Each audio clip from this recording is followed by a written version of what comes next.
Welcome to Reddit Affairs, the place where secrets are revealed and hearts are broken. Sit back, relax, and let this story take you on an emotional ride. And remember, if you love deep, dramatic stories, don't forget to subscribe and support the channel. When people talk about love, they make it sound simple, like finding the right person magically fixes everything wrong inside you. For a long time, I believed that, and her name was Lily. She wasn't just beautiful. She was magnetic, that kind of girl who could walk into a room and shift the air around her. Everyone wanted to be near her, and somehow she chose me. I thought I'd won the lottery of life. 3 years. 3 years of building a future. Weekend road trips, half-burnt breakfast, lazy Sundays with her head on my chest. She had this little habit of tracing circles on my skin while we watched movies. I used to think it meant she felt safe. Turns out it was just something she did when she was bored. Jake, my best friend since college, was the kind of guy who could charm anyone. Loud laugh, easy grin, never serious for more than a minute. He'd been around us from the start, double dates, bar nights, helping me move apartments. He was family. At least I thought so. It started small. Missed calls, late replies, a certain spark in her eyes when his name came up. But I was blinded by trust, the worst kind of blindness. "You're being paranoid," she'd say, smiling that soft practice smile. And every time I doubted, she'd pull me close, kiss my neck, whisper, "I love you, baby. Only you." Those moments made me forget the cold pit in my stomach. Until one night, I couldn't ignore it anymore. She said she had to finish some work stuff and asked Jake to drop off a USB drive she forgot at his place. It sounded weird. She never worked late. Still, I told myself I was overthinking. But when midnight hit and she still wasn't home, something inside me cracked. Her phone was buzzing on the counter. Notifications lighting up the darkroom. A message preview flashed. "Jake Redheart, you were incredible tonight." For a few seconds, I froze. My pulse stopped. Then it started again, hard enough to hurt. My hand shook as I unlocked her phone. I'd never done it before. She always said, "If you need to check, we have a problem." Well, Lily, now we had a problem. The chat opened like a punch to the face. Photos, messages, videos, her handwriting on his back in lipstick. The things she said, the things she did, I didn't even know she was capable of. Every "I love you" she'd whispered to me suddenly felt like poison. I remember standing there, phone in hand, staring at the proof of everything I refused to see. When she came home an hour later, her hair messy, eyes glowing, like she just ran through rain. I didn't say a word. She smiled at me, kissed my cheek, asked if I'd eaten, and I just looked at her. Really looked. The way her blouse was slightly unbuttoned, the faint scent of cologne that wasn't mine. I asked quietly, "Did you have fun tonight?" She froze, a tiny twitch in her jaw. Then she laughed, nervous, fake. "What are you talking about?" So I showed her the screen. Her smile died instantly. Her lips parted like she wanted to say something, but no sound came out, and that silence was louder than any scream. She cried, begged, swore it just happened once, that it didn't mean anything. She said she felt lost. You know what's funny? I believed her for about 5 seconds, because because the idea of losing her felt worse than the betrayal itself. But then I remembered every moment Jake had been near her. Every time she laughed at his jokes more than mine. Every little thing that I brushed off. It wasn't an accident. It was a choice. I didn't yell. Didn't hit anything. I just walked to the window and stared out at the streetlights. My reflection looked like a stranger's. Hollow eyes, clenched jaw, heart bleeding behind a calm face. She touched my shoulder, whispering, "Please, we can fix this." I turned to her and said the only truth that mattered. "No, Lily, you broke something I can't fix." That night, I packed a bag and left. No drama, no revenge, just silence. But silence has a way of turning into fire when you're alone long enough, because the universe, or karma, had one hell of a sense of irony. 2 weeks later, I ran into Jake's sister, Emma. And that's when everything began to change. The first few days after I left felt like walking through fog. Everything I did was automatic. Eat, shower, breathe. My phone buzzed with messages from her. Please talk to me. I'll do anything. You don't understand how much I hate myself. Maybe that last part was true, but it didn't matter. The version of me who cared about her was gone. I'd buried him somewhere between those screenshots and her trembling apologies. I crashed at a cheap apartment on the edge of town. Just a mattress, a fridge, and a silence that felt heavier than any noise. Every night, I replayed everything. Her smile, his laugh, their betrayal. The thing about betrayal is that it doesn't just break your heart. It kills your sense of reality. Then one day, fate decided to play its twisted game. I was grabbing coffee at this small cafe downtown, a quiet place I used to visit with Jake years ago. I didn't expect to see her there. Emma. She looked like him, but softer. Sharp green eyes, wavy brown hair. That kind of quiet confidence that makes you notice her without her trying. We hadn't spoken in years, just a few casual hellos at birthdays and barbecues. When she saw me, she paused, coffee halfway to her lips. Daniel, she said with a small, hesitant smile. Wow, it's been forever. Her voice had that same tone I remembered, gentle but steady. I could tell she already knew. Jake must have told her something, or maybe Lily had. Either way, there was a flicker of sympathy in her eyes. And something else. Curiosity. We ended up sitting together. At first, we kept it light. Work, random small talk. But as the conversation went on, it shifted. I told her everything. Not in detail, but enough that she understood. She didn't interrupt, didn't judge. Just listened, really listened, in a way Lily never did. When I finished, she sighed and said quietly, I wish I could say I'm surprised, but Jake's always been like that. He doesn't know what loyalty means. I laughed bitterly. Guess I learned it the hard way. She tilted her head. You didn't deserve that, Daniel. Something in the way she said my name, soft but certain, cracked something open in me. We started meeting more often after that. Coffee turned into dinner. Dinner into long walks at night. And somewhere between the laughter and the silence, I started to feel alive again. She had this way of looking at me, like she saw the damage and didn't flinch. One evening, she touched my hand across the table and said, You don't have to keep proving you're over her. It's okay to still hurt. That hit deeper than I expected. There was no pretending with Emma. No games, no guessing. Just raw honesty. And yet, there was tension. That unspoken current that builds between two people who shouldn't get close but can't seem to stop. I tried to fight it. God knows I did. But every time I looked at her, I saw the one person connected to both the man who betrayed me and the woman who broke me. And yet, she felt like the antidote to them both. One night, it rained. We were sitting in her car, parked outside my building, the world around us blurred by water and streetlights. She was talking about how she cut Jake out of her life years ago. Something about him cheating on one of her friends. I looked at her and said, Seems like your brother and my ex made a great team. She smiled sadly. They both think the world revolves around them. And then there was silence. That kind of heavy, magnetic silence that hums before something dangerous happens. She met my eyes. For a moment, neither of us moved. Then she whispered, You don't have to be alone tonight. Her words weren't about comfort. They were about connection. Two broken people standing in the same fire. When she leaned closer, I felt her breath, warm, hesitant, real.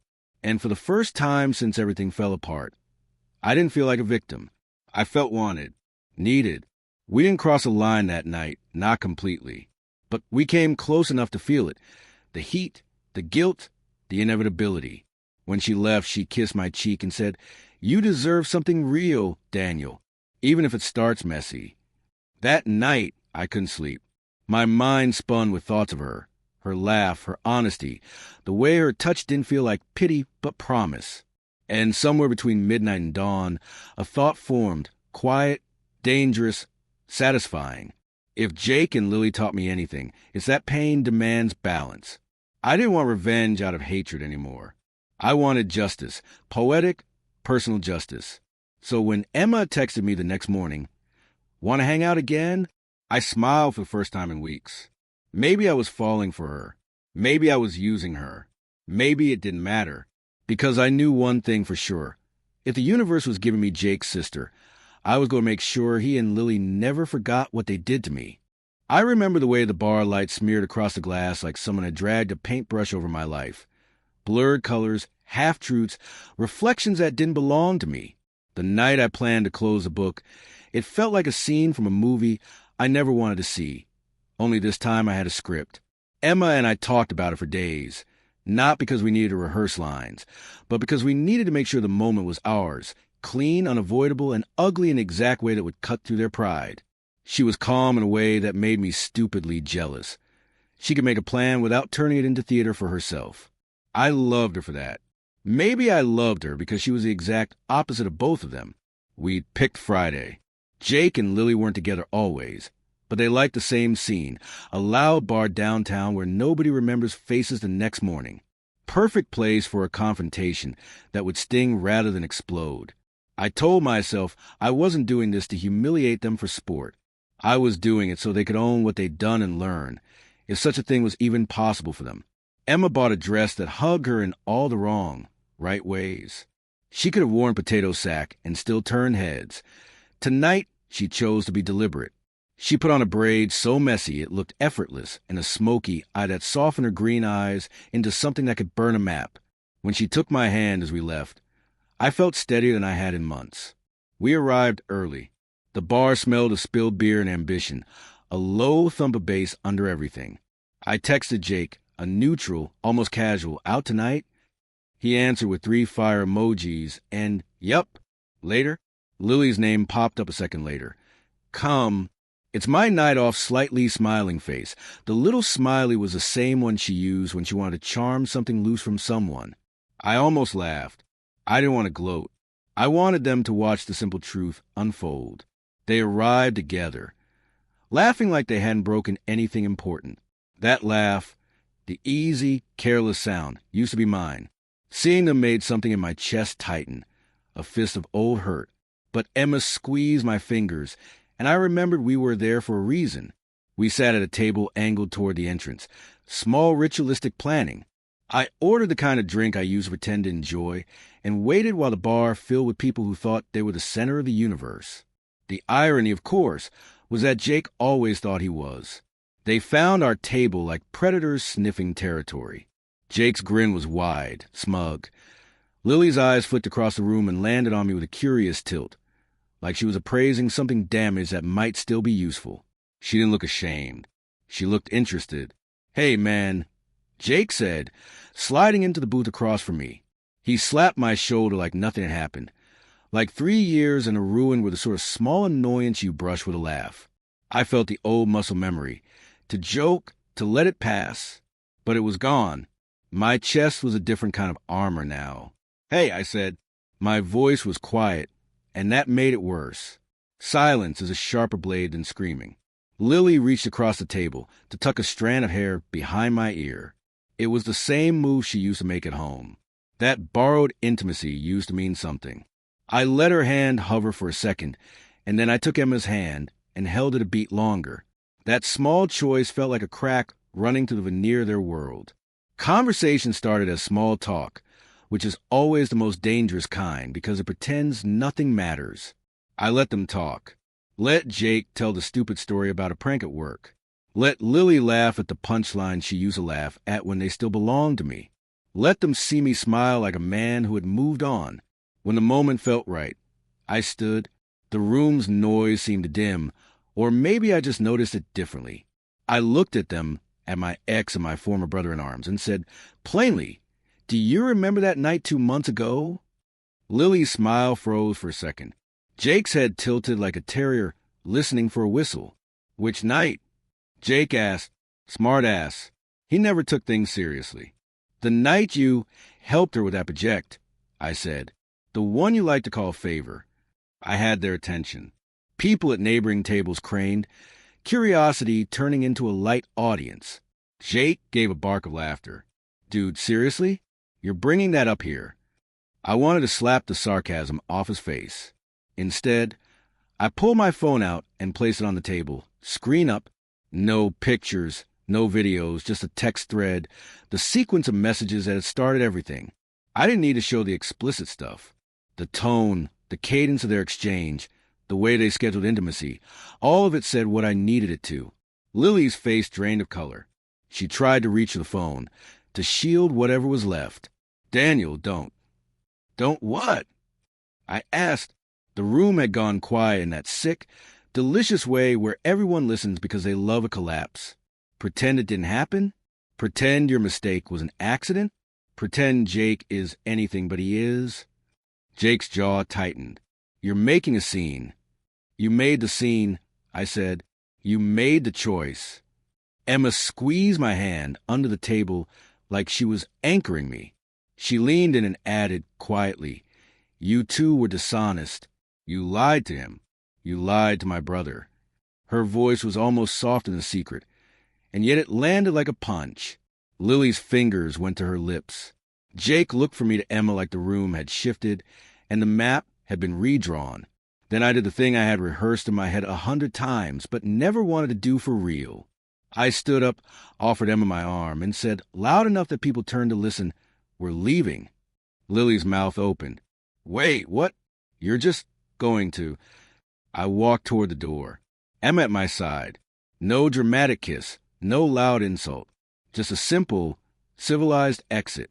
The room held its breath. Jake stepped in front of the door, like maybe he could block a sunrise with his body. Seriously, man, he said, soft and dangerous. I stopped and turned. You know what the worst part is? I asked him. Not that you betrayed me. Not that you took something I loved like it was disposable. It's that you made me question myself. You made me feel stupid for believing in someone who could lie that easily. Lily's eyes were wet now, but not with contrition, with the realization that her prettiness couldn't buy back what she'd broken. Jake looked flustered, like a comedian whose joke had died on stage. I took Emma's hand again. She leaned in and kissed me, on the cheek, tender, genuine, a small thing that meant everything. The bar watched us go. The way we left felt like the closing chorus song. They couldn't remember the lyrics to any more. Outside, the air hit like a new beginning, cold clean. Emma laughed a little, the kind of sound that's half relief and half disbelief. You okay? She asked. I let out a breath I didn't know I'd been holding. Yeah, I said. For the first time in months, I actually think I might be... We walked away from them. I could feel Jake stare like a brand on my back. But it didn't matter. What mattered was a small, simple truth. I had chosen myself. I had chosen someone who met pain with honesty, not with opportunism. In the weeks that followed, the town hummed with gossip. A rumor here, a sneer there. I heard through mutual friends that Lily started dating someone new 2 weeks later, a man with a flashy car and a taste for attention, which seemed fitting since she'd always liked the sound of applause. Jake tried to brush it off like a scrape, his pride hiding behind jokes. Men like him are good at bouncing back, because they never learn to feel. For me, healing wasn't cinematic. It was in the small things. Waking up without the taste of bile in my mouth, laughing at a joke that wasn't laced with pain, holding Emma's hand, and not flinching when she traced circles on my skin. There was passion, sure, but it was quieter than the way Lily used to make love feel like a performance. With Emma, it was real. It was messy in the best ways. It was a slow burn that didn't need to prove itself by hurting anyone.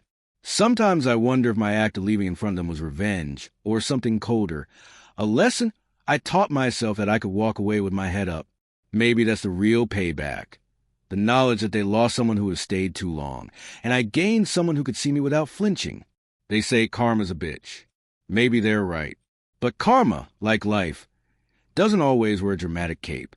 Sometimes it's just a quiet moment where you choose dignity over desperation, and the people who hurt you are left watching a door close on a life they took for granted.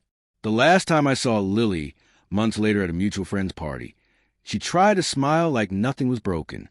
I smiled back, a small, tight thing, and walked past her with Emma on my arm. Lily's face cracked just a little when she realized what she was seeing. The thing she used to be, replaced by something honest and steady. There was no scene, no fireworks, just a man who had been broken and decided to keep living anyway. As we faded into the night, Emma whispered, "You did the right thing." She kissed my shoulder the way she had that night in the car, and it felt like a benediction. I didn't need them to understand. I only needed to know that the person beside me did. Some people want dramatic payback. I wanted something simpler. I wanted to be proud of the way I left. I wanted to be able to look at myself in the mirror and know I didn't become worse because of what they did. In the end, watching them watch me walk away with Emma, calm, smiling, untouchable in my own new way, was more than revenge. It was reclaiming a life they'd tried to ruin. And that quietly brutal reclaiming felt better than any scream of triumph.